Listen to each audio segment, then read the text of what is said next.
Everyone, good morning. This is the Saturday Morning Tech Show, and of course, my name is Todd Cochran, and got my bestowed guest here with me. We've got Andy McCaskey up on top with still working issues with his Mac and audio, and we've got Rob Greenlee on the bottom on a Windows machine on Skype. Rob, Boo-hoo. Yeah. I'm gonna get some revenge here in a minute. I've got a Windows 7 box right over here, and I'm just gonna like mysteriously drop and then reappear. Yeah, I'm yeah, just an old timer here, I guess. yeah. Well, if you haven't booted that thing in 6 months, you might be in for a surprise because they'll probably go through 25 updates. So, guys, good morning. And I just got to share this with you. Last night, I'm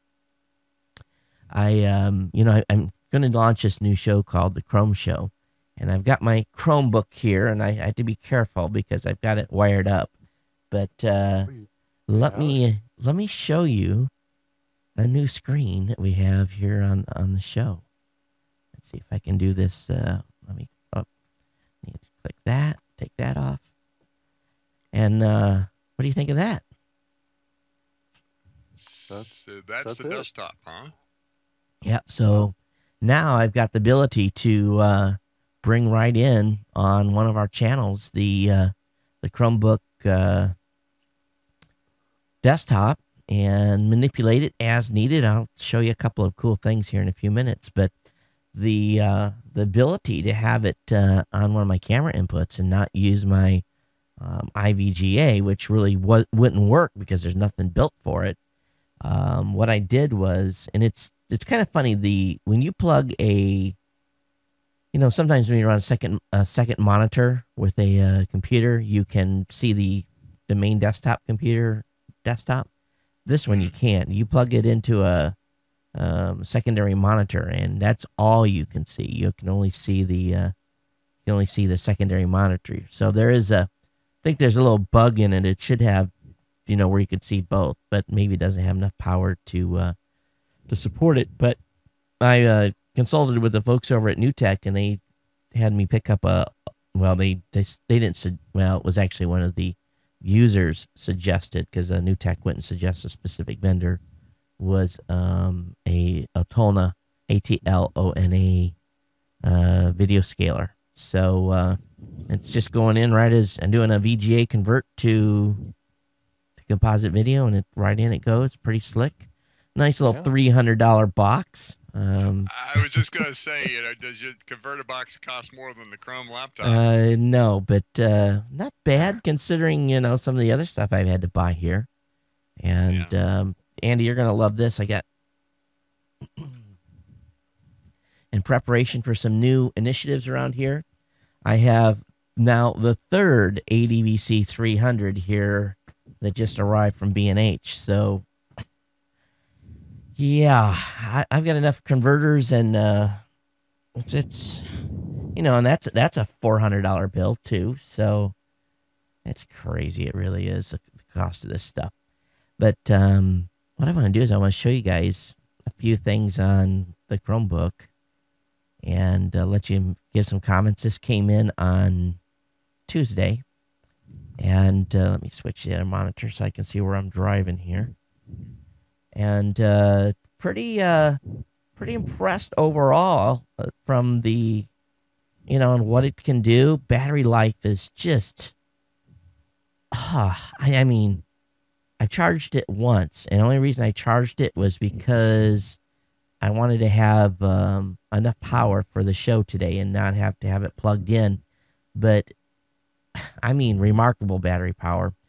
The setup on it took, I did an unboxing, and I think even with putting a Wi-Fi password in 3 or 4 times, it probably took maybe 5 minutes to set it up and be logged in and working. Works just like what you would expect from a machine. You're going to have this, standard browser functions, which is pretty cool, and plays all video well, so that's not an issue. It's got some cool apps. Here's the Revision 3 app, and it almost looks like you're not in a browser. So I'm getting a lot of air from you. Um, and then it has a lot of um, it has a lot of responsiveness. And then of course, Andy, your most favorite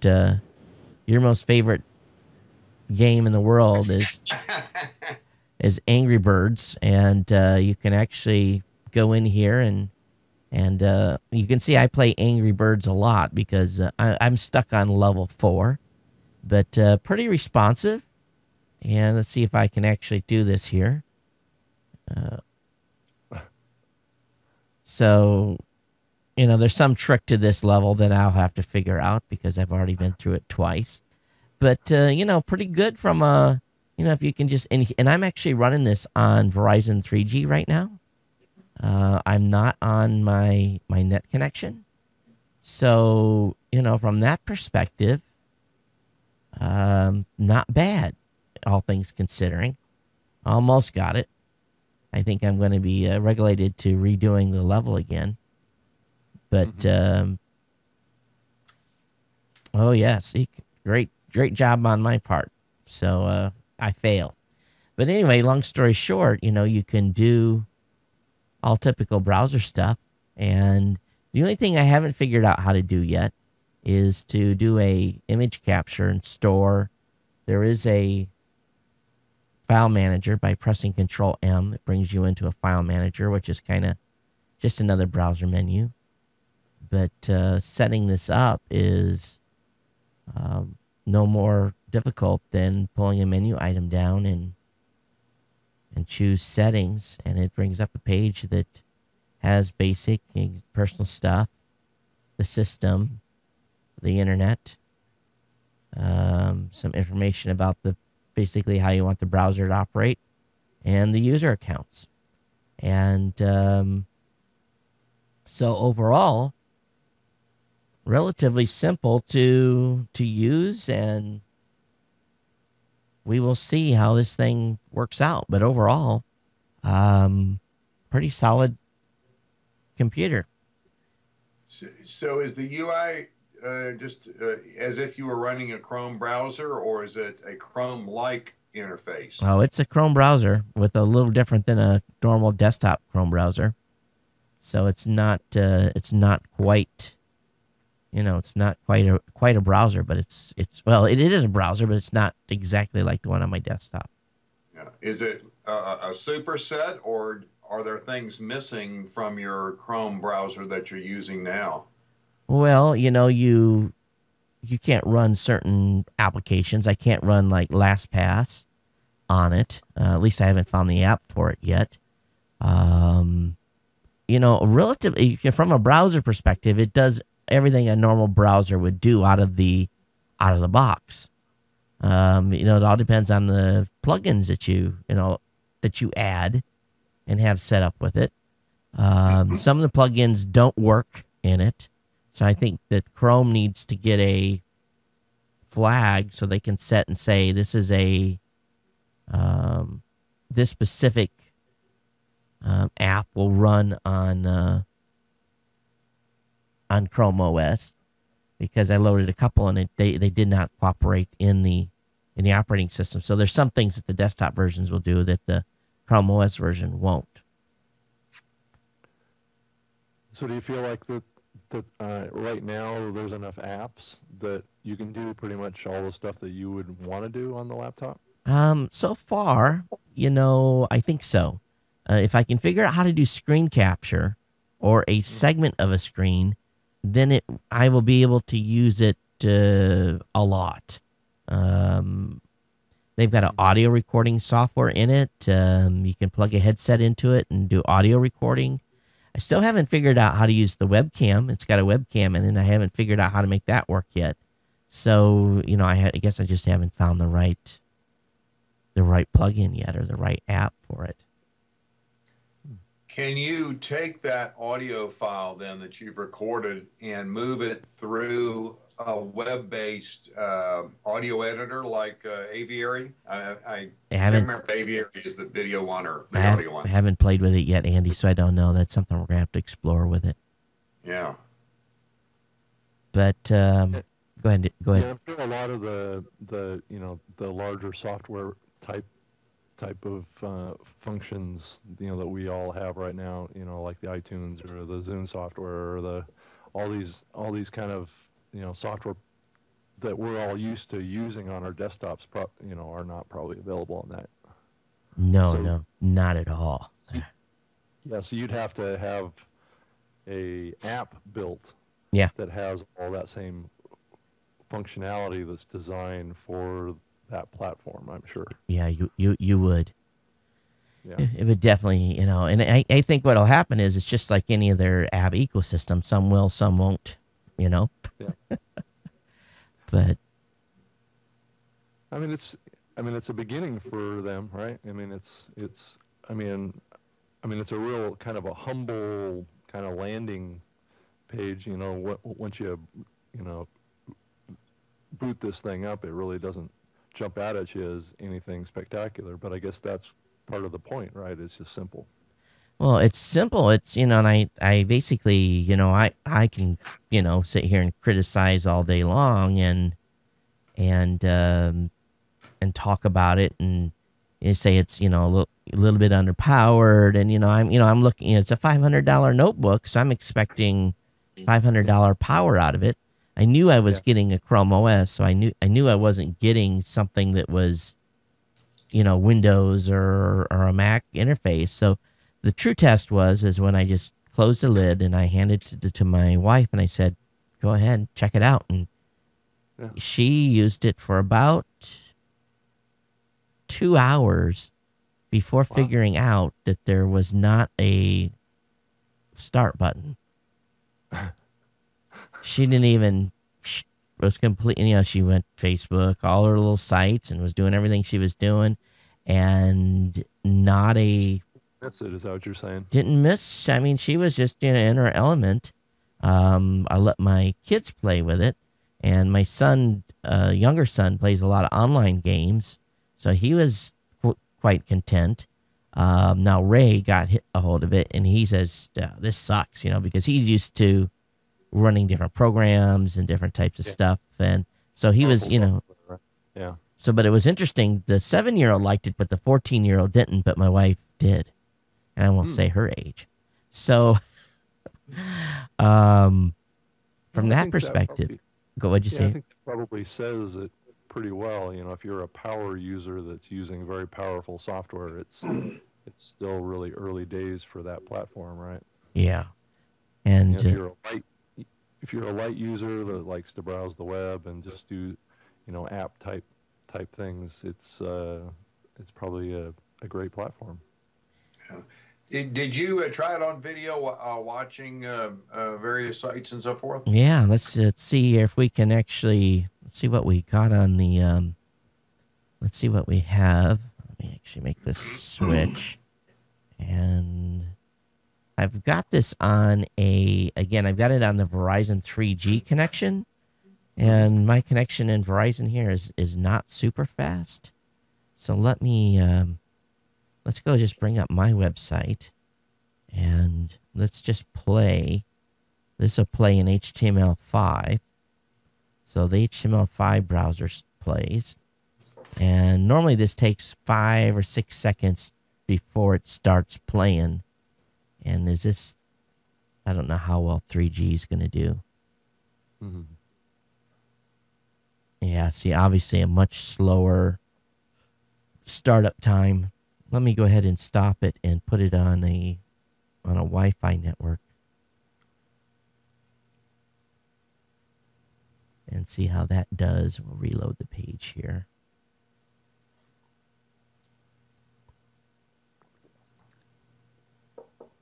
And I'm on the same network you guys are on, so if your audio goes a little bit funky here, then you will know. Let's scroll down. The mouse, it's the weakest part of it is the touchpad.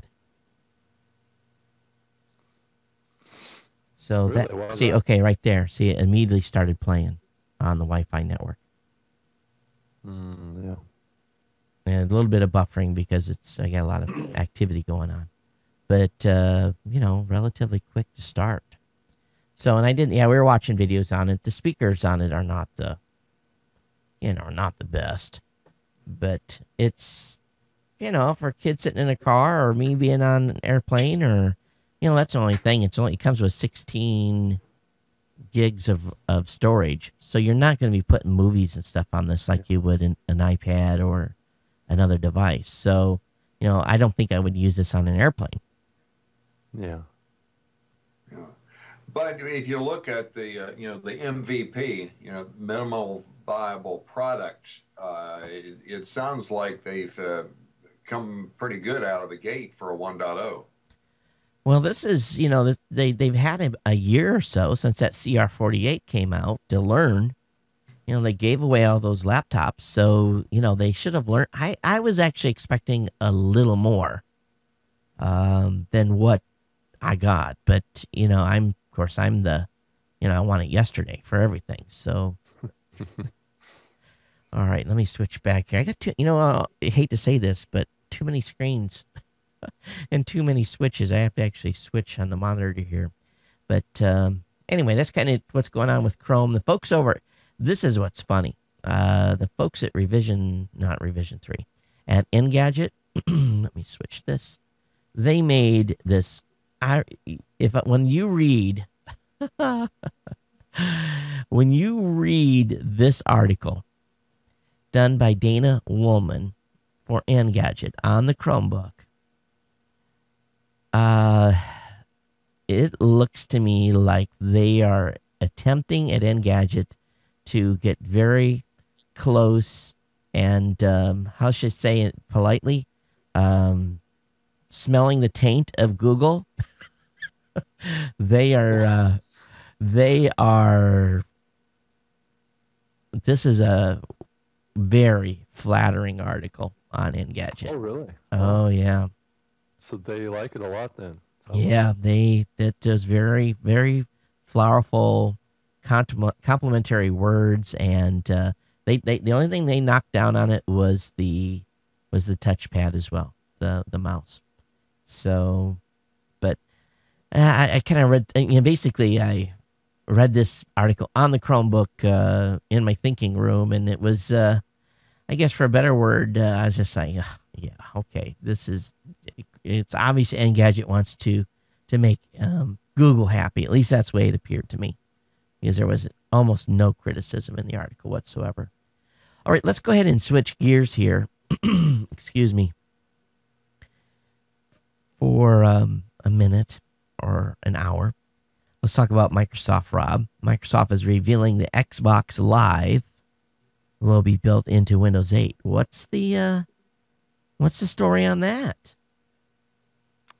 Well, I can't really talk too much about it in any great detail, but I think just in a general sense, one can tell across our platform that we're trying to build a more unified experience across all of our platforms, all of our devices and to create a really consistent experience across it, and all heading towards trying to make it an easier experience for everybody, and also build a user experience that'll work well with the next generation slates and tablet type devices and on your TV and all this kind of stuff. So I think the entertainment stuff is will follow right along with that, So it's I'm really excited to see this happen. It's something that's been happening inside the company for a couple of years now. The kind of pulling together of all of these different teams that have been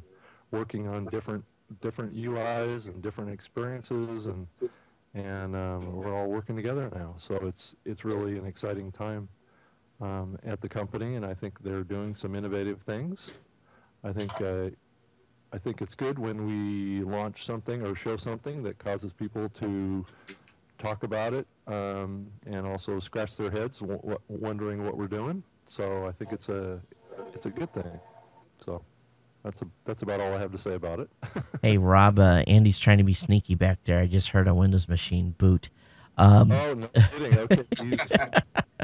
Hey, here's like what he sees. Yeah, with the let me Windows show 8 you this stuff. Windows machine that's booting here. Oh, it's on that Mac, yeah. So yeah, I'm more curious about what you guys think about it. Well, here's the thing that the folks at Mike Delman, Microsoft's Vice President of Global Marketing in the Interactive Entertainment Business Unit, revealed in an interview to Seattle Times. And this is essentially what he said. Live has been successful on the Windows Phone. Live will be built into the PC. It will be the service where you get your entertainment. We're talking about it. You will not see consoles and handhelds at the show next year. This show is going to morph into other devices. Then he goes on to say, there'll be a lot of similarities in design and service philosophy, whether it's us or Apple or anybody else. People want to navigate through multiple devices in a certain ecosystem seamlessly, so we're committed to that. So I think I agree with his assessment on the user experience. Andy, what do you think about Live coming to Windows 8? Well, I think that it's kind of high time because the competition, from the Apple side of things, really emphasizes that smoothness of user experience. I was very interested this past week on the Brian Solis blog. There was an interview with Jim Louderback, Revision 3, and what was interesting about that was the focus on the experience and the content, and whether it's a small screen, medium-sized screen, large screen, that is should be totally transparent, and that I think is the objective of making that user experience and their place or taking advantage of the ecosystem, making that as frictionless as possible. I think that's, what our focus has been as well. And, the challenge with that is once you go down a UI route, when you get 2 or 3 devices in, it's very hard to go back the other way if you've made a mistake. Because then you got to got to bake the changes into everything. So, I haven't played with the Live dashboard. I guess I'm going to have Ray fired up and show it to me. He gets an Xbox and he goes straight to Halo or whatever he's playing. And I will say this, though. We've got a PlayStation, not the newest PlayStation, so I guess a PlayStation 2, a Wii, and an Xbox in the house. And guess which device is getting about 90% of the gameplay right now? Your kids or your wife? The kids. Not sure. Tell us. The Xbox is getting 90% of the gameplay. It's before the Xbox came in the house, the Wii was champ by far. Of course, it was a newer platform, but So why do you think that's happening? Is it games driven or is it? Yeah, games driven. Is it? And Ray's got that thing on the move. He moves the Xbox around 2 or 3 different places. If he's in my bedroom because I got the second biggest screen in the bedroom, and if I'm not in there, he'll go in and hook up and play in there. And then as soon as I tell him to get out of my bedroom, then he moves it to, so I will say it's getting a lot of shifting around in the house. I've actually been dictated to buy another flat screen and put it in the garage and move the entire gaming center out there. I think my wife is getting tired of seeing shoot 'em up games in the living room. So I'm looking for a medium-sized flat screen on sale. So if you see any good buys, let me know. So, I go ahead. Here's the question. With all the popularity of these games and so forth and multiple screens, why was the upfront buy for regular broadcast television so strong for this season? I don't know. Well, because TV is still grabbing huge audiences. That's why. And also, it's we've talked about this many times on this show. It's the battle for HDMI 1. When the TV turns on, and if you are plugged into HDMI 1, you are probably going to get the most play. And it's also about this. It's about being able to have a remote control that doesn't intimidate people. In all honesty, the Xbox controller, I have no idea what half the buttons on it are for, and I have to, I have to be told what do I push, So, for me, give me a a little different remote control for the Xbox, and I think that would be would be good. Now, I just need to get in and play live. I didn't even extend the I didn't even use the extender yet. Haven't been able to get enough time on it without the kids being bothering me to play it. To use the extender, so I need to do that. Yeah. So do you have what cable plugged into one of your PCs or anything like that? We are essentially we cut the cord, so okay. we spend a lot of time on the Roku or the Boxy or the, believe it or not, we're spending a lot of time on the Google TV. As much as I am surprised to see it, we're on that a lot. And so what's go ahead. Oh, so did you guys see the part of the announcement about the live TV part for Xbox? Yeah, saw that. Yeah. So I didn't see that, Rob. What was the notion there? Is this with an adapter or dongle of some sort? Yeah, I don't know all of the details behind it, but it was just announced that that the Xbox would be able to support live TV, almost like a set-top replacement. That's what the company is shooting for.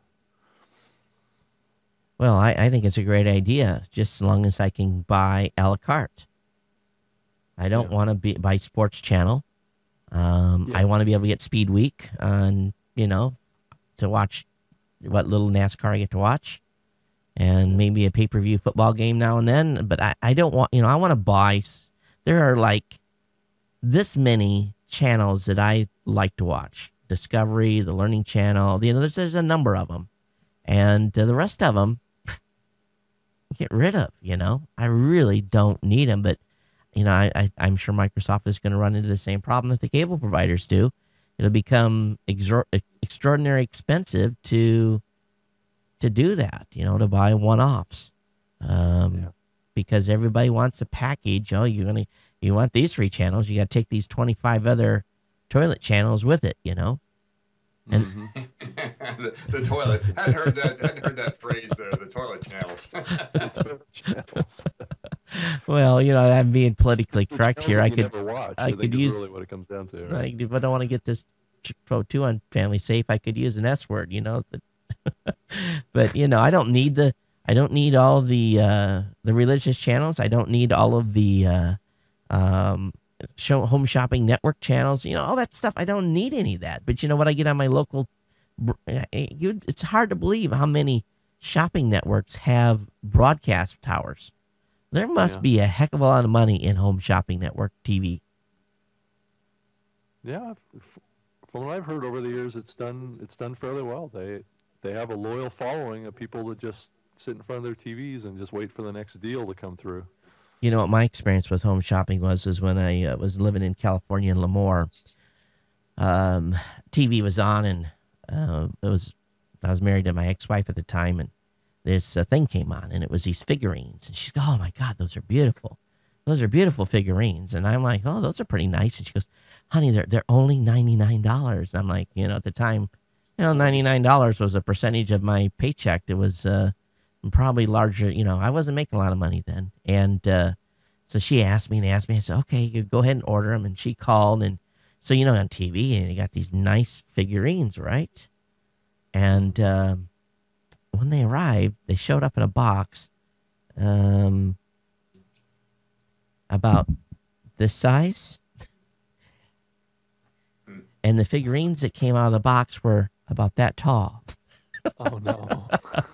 So, I'm looking at these things. I'm flipping them over in backside of China, and I know they probably paid $5 for the box. Yeah. And since then, I've never bought nothing on any home shopping channel, ever. That's probably smart. Oh, man. Hey, only $99. It's only $99. Yeah, it's a deal. It's a Sign me up. deal. So I guess we'll see. We'll see what happens. That we digress here. We'll see what happens with Xbox Live being built into Windows 8, and it's definitely smart. Well, As many. I think the interesting thing here is how the content providers and the traditional suppliers and bundlers and distributors of these content are other content certainly going to be fighting, every step of the way. And I just wondered if you guys noted this past week that the wireless carriers, someone's taking close aim on their cash cow, namely SMS messaging, by coming up with iPhone apps that send SMS. It's a beautiful thing, isn't it? It is. It is indeed. I believe it or not, I just don't know. And I asked Ray about this, and he's now like his sister. They're on unlimited texting plans, and they don't talk on the phone. Matter of fact, when I call the phone, they don't answer. But if I text them, they reply.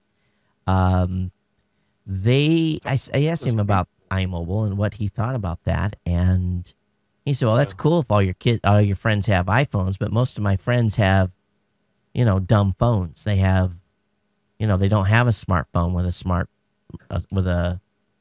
a data plan, So he says almost my friends have a flip phone or have a one of these pop slider ones that you can. That's what he's got, but he doesn't have the internet, and he says I don't think texting's going away anytime soon.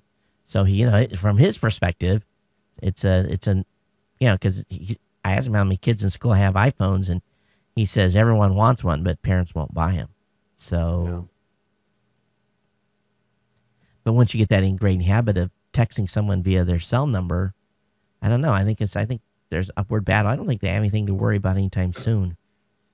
Yeah, as long as some of those carriers don't make a bonehead move like Delta did this week and decide to charge extra for service members to use their texting plan.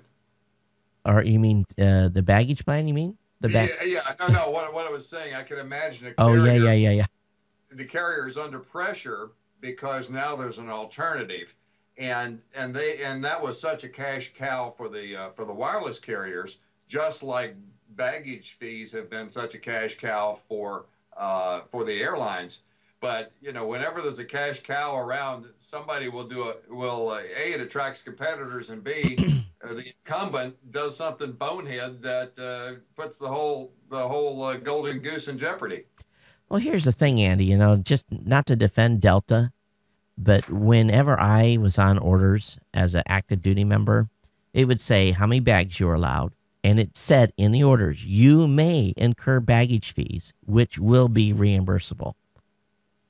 So these guys, just because it said they had 4 or authorized 4 bags, that meant that the government would pay for up to 4 bags. So I think from and I understand guys coming out of the country who probably don't have cash and don't have credit cards. So from that perspective, it was probably, Delta should have had some consideration on that. But when guys are doing travel throughout the United States and they are going TAD or on PCS orders, they've been paying for bags for years. And they get that receipt and they turn it in with their travel claim and they get reimbursed. So I think I don't want to bash Delta too much from that perspective. I was talking with some retired buddies of mine, and we were all kind of rolling our eyeballs and on it. But I understand the guys coming out of the country. It can be tough. You come out of a combat zone where you've been in a forward deployed base for the last year, and when you roll out. You roll out. You go to a secondary base, you stage. You probably have time to do your laundry, but then you load your weapon and your backpack up, and you get on a commercial flight sitting on the tarmac. You're out of there, So, yeah, I can understand their frustration. Yeah. Do they still have MPC, the military payment certificates, in lieu of cash? No, they have a government charge card. Everyone that travels more than 2 times a year has to have a government card at least that's the way it was. You have to have a government charge card, and I believe they have to charge everything to it: food, hotel, and that basically, or anything that you're going to plan on getting reimbursed and are authorized expenses. You can't buy a Cadillac on it. And if you do, I think you can get in big trouble. That's what makes the news sometimes. Some bonehead does buys a big screen TV or something on their government charge card, and those oversight committees get. But they have I was actually, when I was active duty, I was the actual credit card monitor. I was the guy that got the master bill at the end of the month, and basically at the time I think we were doing business with Citibank, and Citibank would send me like a 20-page report, and it would classify them as these are known like hotel charges, food charges, and it would break it down into category. But there was always that one page that was basically flagged. It would say suspicious charges, and you would look through and you'd say, oh yeah, Johnny charged, he took a cash advance. He probably shouldn't have took a cash advance there. Specific establishments, you can take a cash advance, but it doesn't look good to take a cash advance at how should we say it, a gentleman's club or some place like that. So, different places, there would be different charges on there. And if I had a question, I would call the person up and I'd say, hey, what's that charge? And they would sheepishly either tell me I made a mistake and used the card incorrectly. And then I would have to counsel them. I would have to actually file a formal paperwork saying, you've been cautioned, you do this again, your card's going bye-bye. And, but it's, and I always told guys, have that card in a special container, because if it's in amongst your other credit cards, it's so easy to pull the wrong one out. And because I did it once, I paid for a college class with my government credit card, and I had to counsel myself. Actually, what I did is immediately told them to reverse the charges, and they did, but it still showed up as a transaction, and counsel yourself. Yeah, to counsel myself. Actually, I had to go tell my boss I did it, and he just basically chewed my butt for about an hour. So, well, anyway, God, you're such a troublemaker. Yes. The So let's talk about the iCloud and what Apple announced, and they've already gotten sued by iCloud Communications. Has sued them already. You if you're the owner of iCloud Communications and Apple announces iCloud, wouldn't you just go buy a bottle of Don Perignon and just, break that out and just, have bubbly for everybody? Hey, I want to make a comment. Doesn't Apple do some sort of trademark infringement on every new product that they launch? Sometimes they do, but sometimes they don't care. Exactly. It's like cost of doing business. Yeah. This is the second time they did, they paid someone else before too. So, iCloud Communications says that their promotion is damaging their business and has all but removed the branding of the name from itself, placed it onto Apple. So, they probably looked at iCloud Communications and they probably figured out, okay, this company's worth this much money, and said, okay, it'll just be cheaper to pay them off. Yeah. Because they're not going to win. There's no way they can win this. No. Well, the deepest pockets win always, right? Yeah, but they'll probably probably just pay him off. Now, that has something to do with apps too. One of these guys that had over-the-air syncing had submitted an app to Google, and they almost used his exact logo that he had submitted with the app. I mean, it's you don't want to build an app that Apple has ideas down the road that they're going to do, because they're just going to squash you. And that's it's as a developer, I don't know, it makes me a little leery, because they keep doing this over and over and over again. Oh yeah. And they're then the mantra, I guess they don't have that mantra of Google, don't be evil. And I don't know if Google can say that anymore or not. But what do you guys think about this whole? You guys saw the presentations at WWDC. What do you think? Well, I think it's the way everything is going. I mean, I think, you know, you look at the Chromebook and you look at what Apple's doing and even what Microsoft's doing. Everybody's trying to build cloud stuff, you know. I mean, that's where everything is pointing to. And I think, you know, like I think we've talked about on this show, I think it raises a lot of questions about bandwidth and storage and security and all sorts of these issues that kind of ride along with this kind of movement towards the cloud that everybody's racing towards. Andy, any thoughts?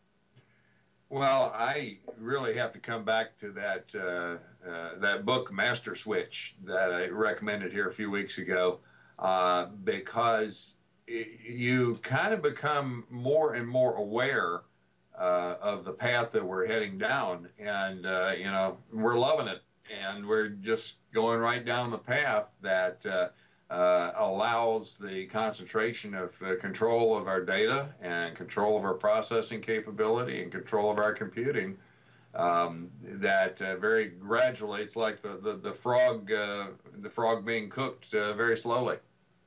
You know, yeah, no, I totally get you.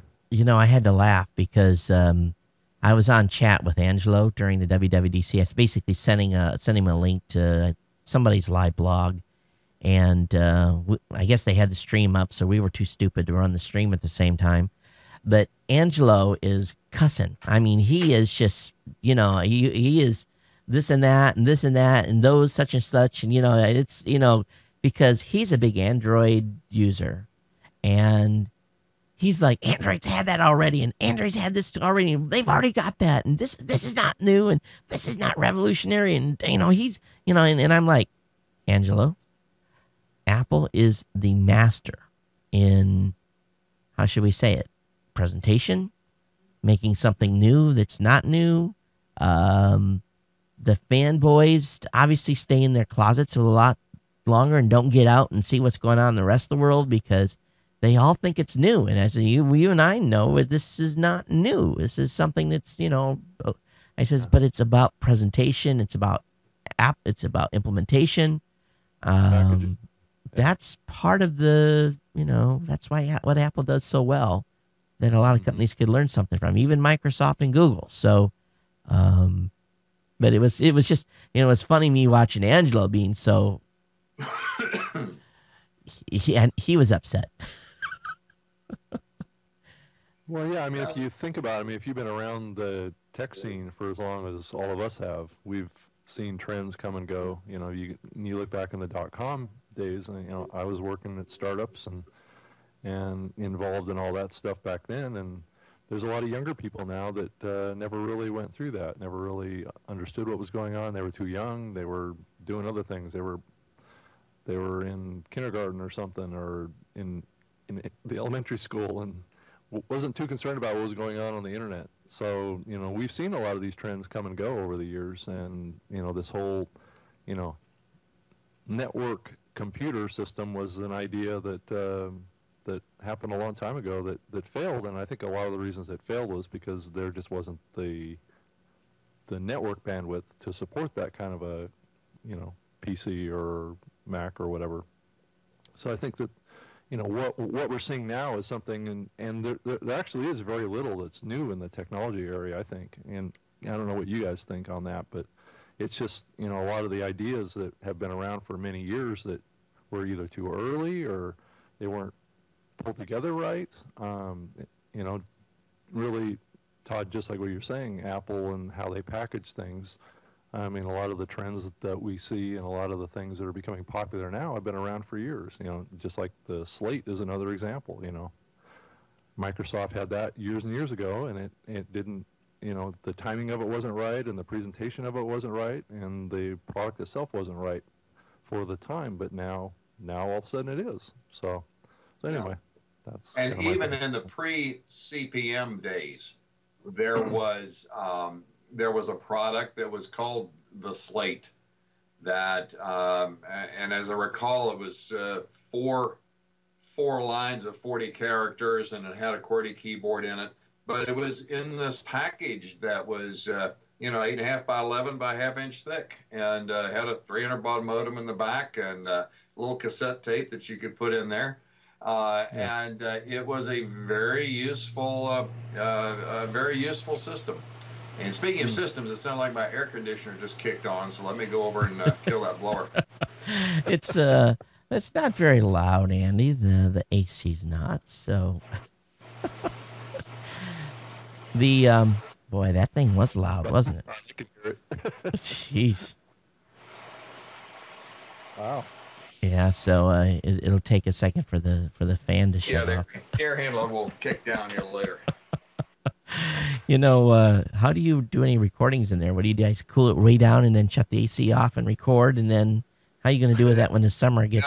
Actually, we're close mic'd on everything. We've got the little Audio Technica headsets. And so it buffers the sound. Actually, it's not bad till the machine shop next door starts running the stamping machine. What do you do? Just look at each other and just, okay, we pause for 2 minutes while they're bang, bang, bang, banging them out? Pretty much. Next time you need to do some strategic investigation of your neighbors before you pick your place for your studio. I think that's true, but it's not too bad. We do have a gear that kicks on either side of us from time to time, but they start up at 7 in the morning, and we don't start that early, so they're usually done. And a lot of the content creators, it's after hours when it's convenient for them. So we're recording at night or in the evenings. Right. I just yesterday sent a message out to the Hawaii community. I have finally gotten to the point where I could make some sort of an announcement, and we're moving forward with putting together a Hawaii Entertainment Network, where we're going to have Hawaii-specific entertainment. And I have more details on that later, but we're going to try to do 20 shows and have the backdrop being Waikiki, and actually shooting a studio that is just a little bit above beach level, looking upon the Pacific Ocean and the sights of Honolulu. So we're moving forward with that initiative here. That's actually really fascinating, Todd, because I'm seeing some trends along that line in other cities and markets too, where there's networks that are popping up that are trying to aggregate kind of online content from a particular location, like Seattle or from New York or whatever, that are very specific, coming out of a geo about, not necessarily about the city, but just content folks that aggregate in those areas. And I think it may be the beginnings of a trend of more local directed content about kind of local areas that would be coming online. And I think it's really interesting to hear that. The key is the talent. It's and it's got to be talent that has, deep roots here. We're going to look at entertainment. We're going to look at food. We're going to look at culture. We're going to look at news and events. It's basically, and I've got some really cool stuff planned that if we can make it happen, will some of the programming is going to be structured around. Have you ever seen some of these crazy Japanese television shows? Yeah. So some of the format's going to be kind of like that. Not too much here in the Midwest, Todd. No, but it's going to be a lot of fun, and make it so that the just show people what this destination is really all about. And I'm getting feedback from somebody, but we'll see where this thing goes. I mean, the key is getting the talent. If I can get the right talent, it will work. Not an inexpensive thing to put together, but we're moving forward, and we'll see. And it may take 6 months before we're ready to launch, but and I think there's some other initiatives here. I may have some competition in this space too. Someone else may be thinking about it, or actually, I think someone already has been talking about it. So, but it's cool. So now that you have all of this extra time now that you're done with school, right? Well, I'm actually going to hire a manager. I'm not going to be in the studio. I'm just I'm going to be This will be someone. There will be a manager that will manage the operation. I'm not going to. Basically the concept and have the thought process of how it's going to work, and my goal will be to bring in the money and get the talent signed and all that stuff. So, and working overall on the whole project. So is the content going to be targeted, beyond, the Hawaii area, or It'll be content. And, It'll be content made for consumption outside of Hawaii for sure, and in Hawaii. Okay. Yeah. So you're going to have probably a certain amount of support of promoting tourism, I would think, along with that. The Hawaii Tourism Authority in Honolulu doesn't get new media. They're clueless. They contain. We've briefed several people have briefed them, but they're all about doing traditional big buy ads in big marketplaces. They're about buying Hawaii destination advertising on television. This whole concept to them, the Maui Tourism Authority gets it, but the Hawaii Tourism Authority, I don't know what's wrong with them. I really don't. They're to a certain extent they're clueless. I think they're trying, but they did an event a year ago where they brought bloggers into Honolulu, but they hired an outside blogger, someone not in Hawaii, to bring the bloggers in, and someone with a big name. And I don't think she had no clue about Hawaii. And they should have hired, there was 2 or 3 key people that are here in Hawaii that would have been perfect. And they didn't even pick and I'm not that person. They did not pick the internal talent that they should have to have done that promotion. It's bizarre. Hawaii is one of those situations too, where business is done completely different here. You have to have been introduced and vouched for in Hawaii. That is essentially how it works here. I've said it many times. People don't ask you which college they go to. They ask you here which high school you went to. So it's a different vibe. It really, really is. So and that's why that I will likely not be the manager, because I'm not I've been here 15 years, but I'm still not local in some people's eyes. But we'll see how it works. Yeah. Well, good luck with the project. Yeah, it's a big one, and the key is to to get the right kind of funding into it. So that'll be the big key. Hey, let's talk a little bit about TechCrunch and announcing that Apple just handed Twitter the keys to the kingdom. You guys, it's kind of funny how great ideas run. Well, let's just put it this way. What do you guys think about them baking Twitter's API right into iOS 5? So, the API calls are right in the operating system.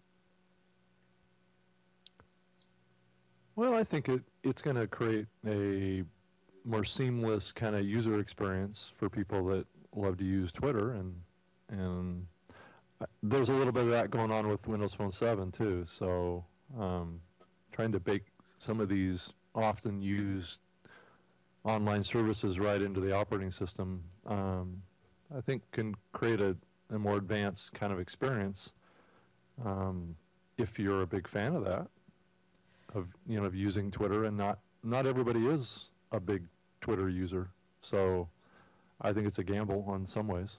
But the simple fact that you can, this is, I think this is, from Twitter, it's obviously a massive win. It's a smart move by Apple. They left Facebook on the sidelines. They didn't talk to them. But the simple fact that they have, it just shows you how much confidence they have in Twitter and for them for the long haul. But what it really does for developers is it gives instant personalization, and it allows the any iOS app new access to the Twitter platform. It's pretty cool. I think that it's an interesting development from Apple's standpoint to do this. And if they're doing this with what you just said, if you guys are doing the same thing, it's definitely the haves and the haves not game again for sure. From that perspective, Andy, any thoughts? Well, it seems to be very, very consistent with as you have devices, the better the content that you can put on those devices, that gives you market power. When you have the communication side of things, it's the whole ecosystem, and this is a part of it, kind of early on, blessing and endorsing one competitor versus another. And I don't think that would be happening on the Android side of things here. Angela could probably speak to that. And you weren't Rob. I had Rob's overlay up for you, so that was Andy, not Rob. Hey, Rob. So go ahead, Rob.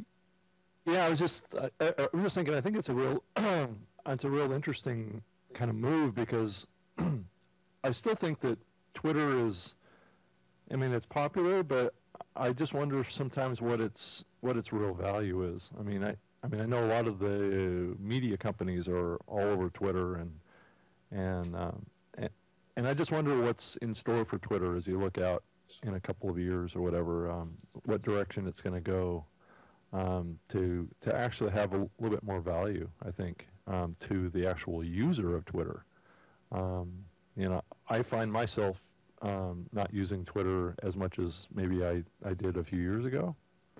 But, my use of Facebook hasn't dropped off. Really, it's only gotten more. And I just wonder, what do you guys think about, the value to Twitter in, your day-to-day lives?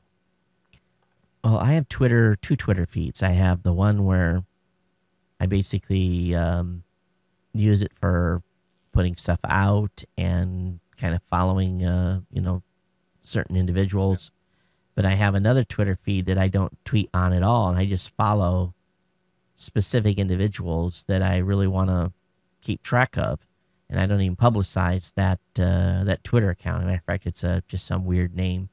But that's what I use it for some intel gathering for my show. Yeah, I use it a little bit for that as well. And then, but I think with Twitter has made a couple of announcements here recently. I think they're thinking about that too. I think with the picture stuff now, where you can do send a picture into Twitter. I don't necessarily like their new link sharing stuff, where they're automatically shortening URLs now. I'm not real happy with that, because I've tried to use my own URL shortener. I try to use my own domain name when possible, because the URL shorteners can only go so far, and what if the service goes down? It's just all that stuff is dead then. So I don't know. I think there's a lot of value in Twitter. People enjoy it a lot. I'm on 5, 6, 7 times a day looking at stuff. Yeah, I find that I'm using it more based on like a keyword query in what is being talked about a particular topics that I have an interest or for work reasons. If a person posts about Zoom podcasts or something like that, I can keep up with it, and I actually get new podcast feeds that way as well. People will post in there, well, how come this podcast isn't in Zoom? And I can jump in there and say, well, send me the feed. So I can see some usage around business for it for those reasons. But I just think a lot of people post there, and a lot of the posts never get seen, and that's true. Just in a general sense, yeah. Now, they're figuring the money situation out. Now, a promoted post on Twitter right now, if you want a 1-day promoted post, it's $120,000 for a 1-day promoted post. That's considerable cash for a single day. And if you want to do a search word specific promoted post, they're saying that the way they're working this is on a almost a cost per follower type of model. So basically, they're paying every time if let's say I was to pay for the word podcast, and I would have a promoted post within the search term podcast. Every time someone would follow me, you would pay as much as $70 per follower, although the average price ranges from $10 to $40. Now you think about that, that's a cost per acquisition that is remarkable. But 12% of quarter one revenue came from auto advertisers. So the auto manufacturers are paying as much as $70 to get a new follower to follow GM or Ford or someone like that. That is unbelievable that they're paying that much for an acquisition cost. I know companies that, if they go over $10 on an acquisition cost to acquire a new customer, they're freaking out.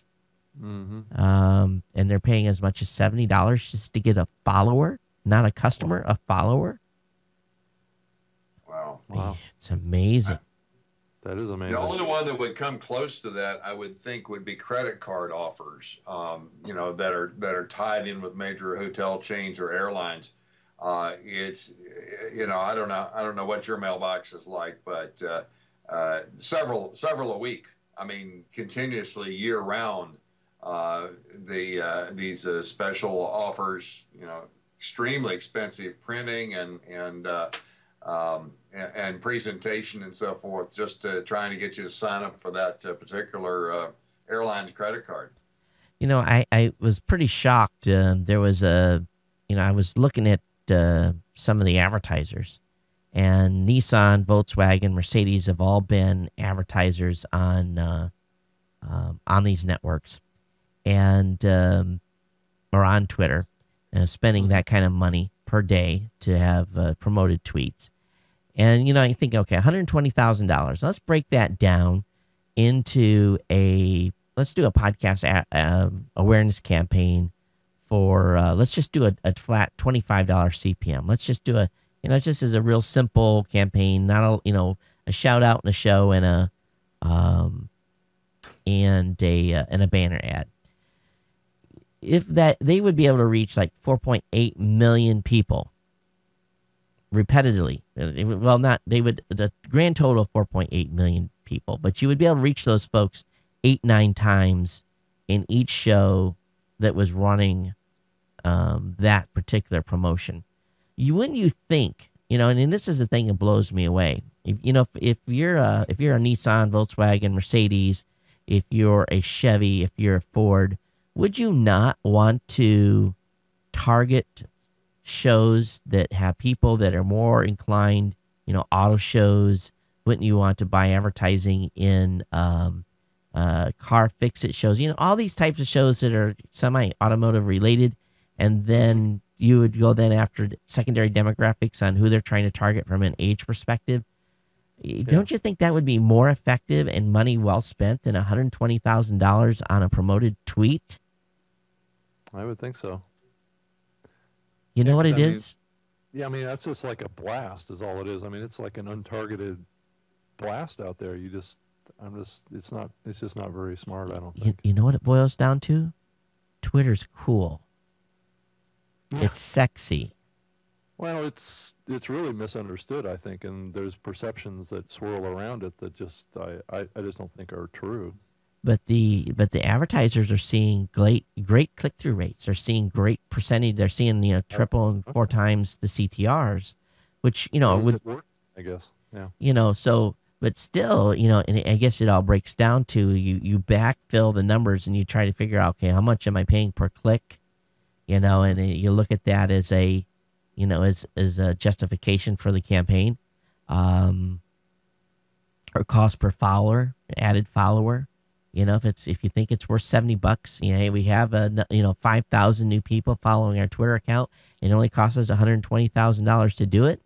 I can get 5,000 followers on a Twitter account for under $120,000. I can guarantee you. But really, the bottom line is: are they getting the results that they're expecting to get, and is their ROI on that really as valuable as they think it is? I think is probably the question. Well, I guess so. They're repeating. 80% of the advertisers who are advertising at that 120K rate are repeating. Yeah. So it's definitely the coolness factor. I think is where it really. I think that's part of it. I think it really is, and people want to So be. what would they get for the $120,000? Would they get a blast every hour to No. every Twitter account? What do they get? They get on the Twitter page. Let me bring up Twitter, and there's probably someone on there paying one today. So let me bring up Twitter here.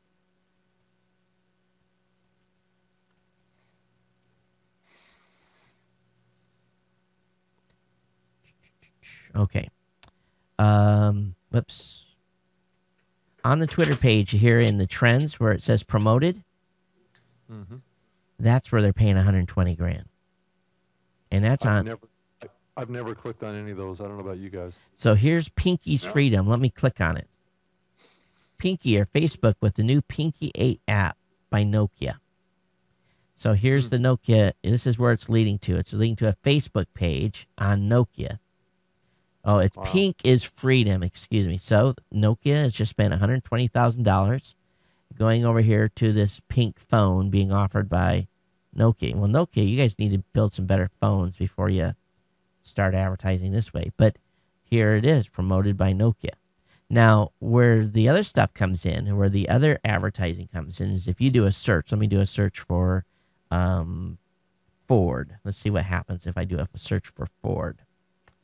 There is a link up here promoted by Car Groups.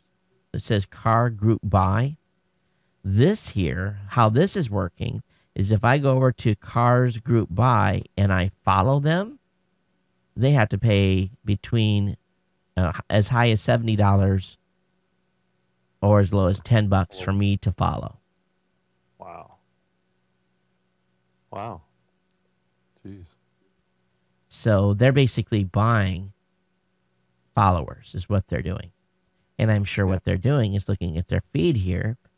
Check out some interesting deals going on at Cars Group Buy. So they're basically pushing their services here. Here's more tweets, and I'm sure they're all advertising tweets. They are.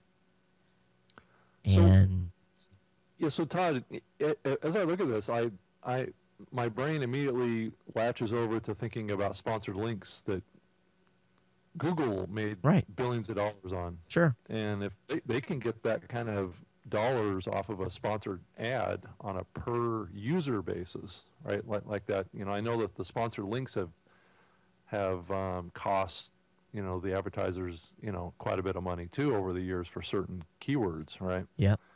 But $70, I mean, I guess if that scales to the same scale that Google sponsored links have, that could be $1 billion business. Right. For Twitter. True. And, I think Twitter's figured out their model. But, you think about, okay, how many promoted links can they run effectively a day? And, so it really is you look at $120,000, you multiply by that by 365, you're looking at $43 million at the end of the year. Mm-hmm.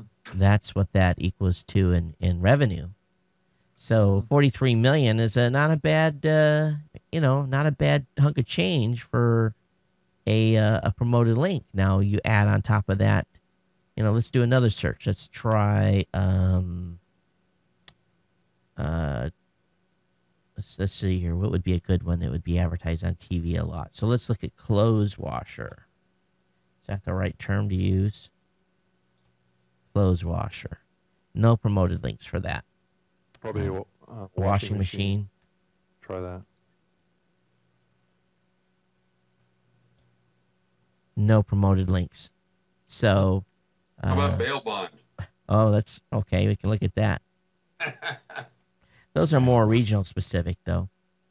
Yeah. Yeah, nothing there. So again, you've got specific things here that. I want you to try smartphones. All right.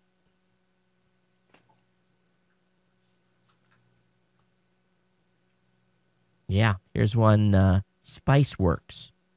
check out the new video where we do the robot to promote our new Spiceworks Android IT app. So let me go over and look at the link here. Oh, so it takes us to a YouTube video. But here's the interesting thing. Only 309 views. Yeah. Of course, on the other hand, if those were $50 a piece. Right. Yeah. Exactly. I have no idea what Spicework does for a business. So that's a strong incentive for Twitter to try and scale. If Twitter can scale as big as Google, then Right. There's probably a chance that it could start generating some significant revenue. Yep. Off of that strategy. So you just wonder how much they got charged for that click. How much did and is it a click on the Bitly link, or is it or do they want me to follow? So let me look at Spiceworks. They have 6,600 followers. So, but how many people are going to search for smartphone on? Well, maybe. Yeah. Or let's do apps and see what we get for apps. Here's another one, circulation. Cook your way to Yoom, our free iPad app. So, people are advertising, on certain keywords there. So it is an interesting model, for sure. But it is kind of cool to see what they're doing, but still makes me wonder. I guess it goes back to it's cool. It's a cool thing to do, and that goes a long way. Yeah, if you think about Twitter in combination with like a Groupon or Living Social, it could be an interesting combination of a model if you combine those two companies together into one kind of advertising play. Well, you look at Groupon, and now they're going with loyalty cards, and that's something they're pushing. But there's starting to be some negative feedback from some vendors in Groupon. There's been some negative posts. You're talking about from the merchant side? Yeah, from the merchant side. Not getting the results that they want from it, or it's not as They're getting customers. They're coming in as opportunists and not repeating. Long-term customers. Yeah. Well, that's always been the danger of doing retail couponing for years. If you discount your services too much, then your services aren't perceived as much as a value. So, and you're always going to have people that come through and take the offer and then never come back, because that's the gamble that you take when you run coupon campaigns. You're going to like this one, Rob.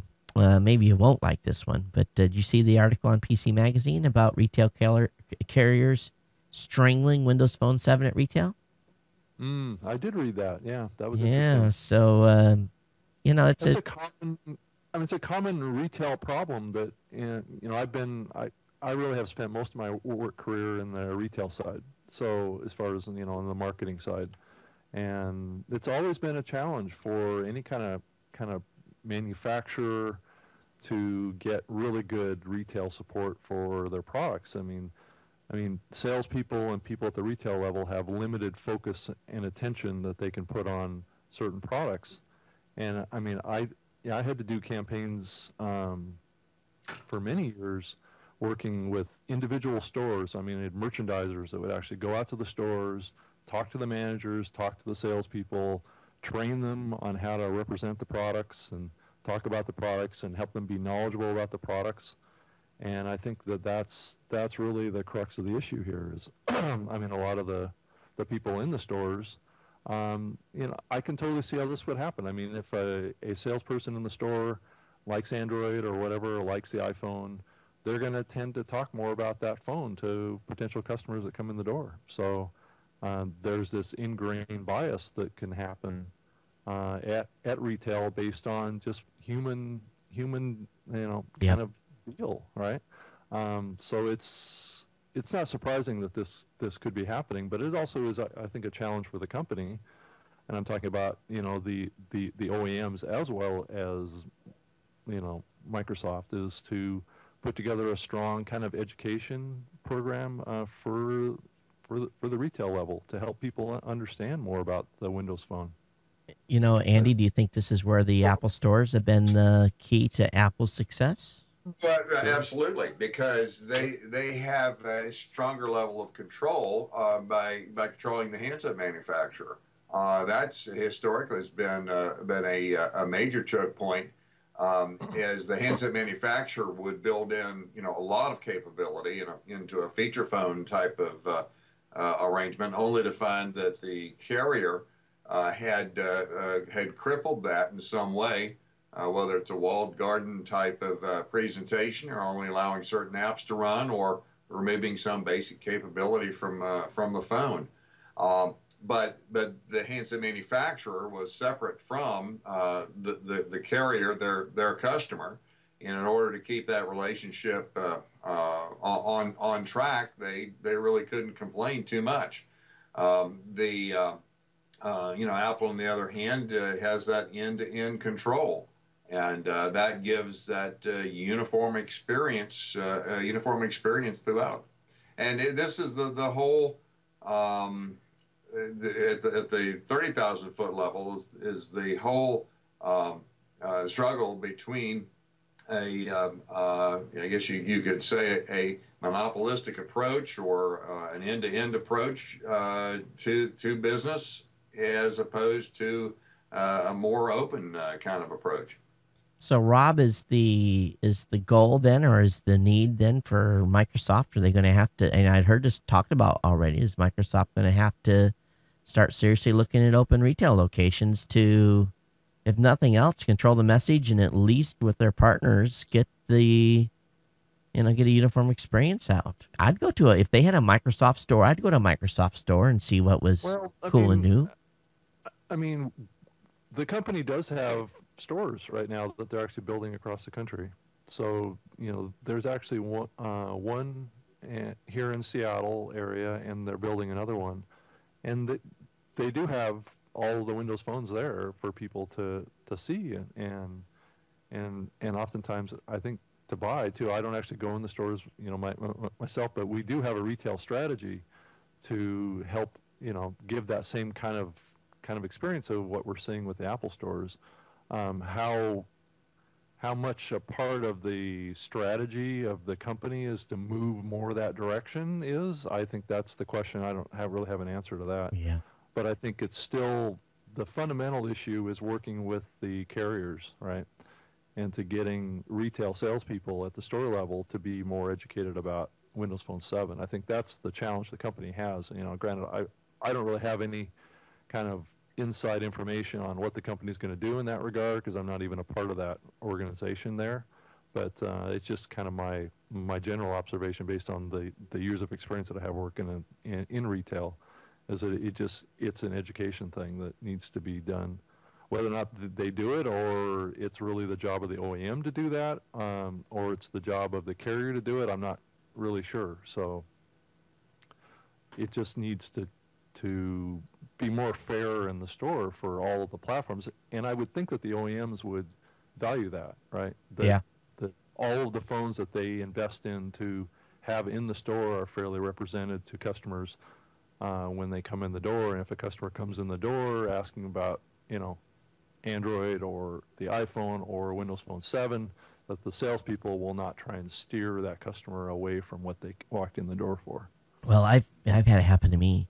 Go into a store and have a certain phone of mine. The guy's, oh no, that phone hasn't gotten good reviews, and I'm like, what do you mean? I did my own review. Yeah. So it's happened to me. Well, we're fast approaching 90 minutes here, and I want to try to keep this at about 90 because the file size is already out of control. But guys, did you run into anything this week that you thought was, oh wow, look at that type of stuff? Yeah, actually I did. And to be honest, I'm only halfway through the tutorial on it. The application happens to be a Mac application called Hype, Hype. But what it is a way for a developer or for a blog user to develop HTML5 animations without any coding at all. Drag and drop, the ability to position graphical objects, and then generate the code that'll be viewable through any modern browser. And I haven't been over to the App Store to verify the price. The introductory price was right at $30, and I'm not sure if that's still there or not. But this would replace Dreamweaver. This would replace Flash for providing a little more eye candy or whatever to websites. I think it's going to be very interesting to see what happens with that. Found out about the Don McAllister Screencasts Online was where I found out about it, and he usually is very sharp in spotting applications that have potential. Rob, how about you? Anything cool? Yeah, actually, this week I went to a pre-screening of the new movie, The Revenge of the Electric Car. Uh-huh. And yeah, here in Seattle. It was actually a sequel to the film that was made many years ago called Who Killed the Electric Car? It was actually directed by Chris Payne, is his name. And he was actually in Seattle here for the screening at the Seattle International Film Festival. And so I went to that, and it was really a lot of fun because, you know, I mean, a lot of the people that went to the movie are current owners of the Leaf or a Tesla or other kind of, you know, kind of retrofitted electric cars. They all kind of came out of the woodwork, and everybody went to this film, and then all the cars were out front of the theater, and so, I mean, it would have been a great place to go if you were a fan of electric cars, to kind of see a lot of different ones out there. And so actually I made a video of the presentation that Chris Payne did at the end of the screening, that I'll be posting up to YouTube, and I'll actually post it to my robgreenlee.com blog too. So if you are curious to see what he has to say about, he followed the development of the S model for Tesla and the Nissan Leaf, and actually got in the boardroom with Nissan and the Tesla folks as they were going into IPO and as they're building these cars, and really kind of showing what the revolution that's really happening around electric cars right now is. And I've been noticing here over the last week or so that there's been a lot of electric charging stations starting to open up. Like at our football stadium here in Seattle, they have about 6 charging stations right in the parking lot right outside of the stadium now. And things are moving really fast. I mean, I think that the revolution of the electric car is here, and it's for real. And it's not going to fade away like it did back in the 90s. It's happening, and more electric cars are being delivered every day. I think, Rob, I'm seeing none of it here. Really? None of it. Well, yeah, I don't believe that Hawaii was one of the target markets for the initial launch of all these cars. But if you're in the target states, and it's like Washington, Oregon, California, and Arizona, that's where the action is happening right now. With $5 gas, we should have been the first. They were very explicit about that.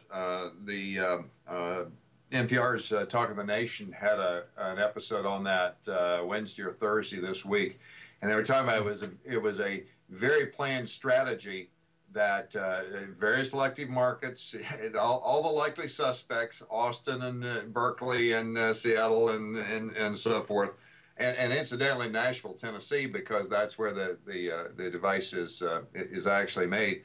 But they said that they want to make sure it's done well. They want to make sure somebody doesn't cobble up a charger in the back of his barn and end up burning down the barn and the house both, and that sort of thing.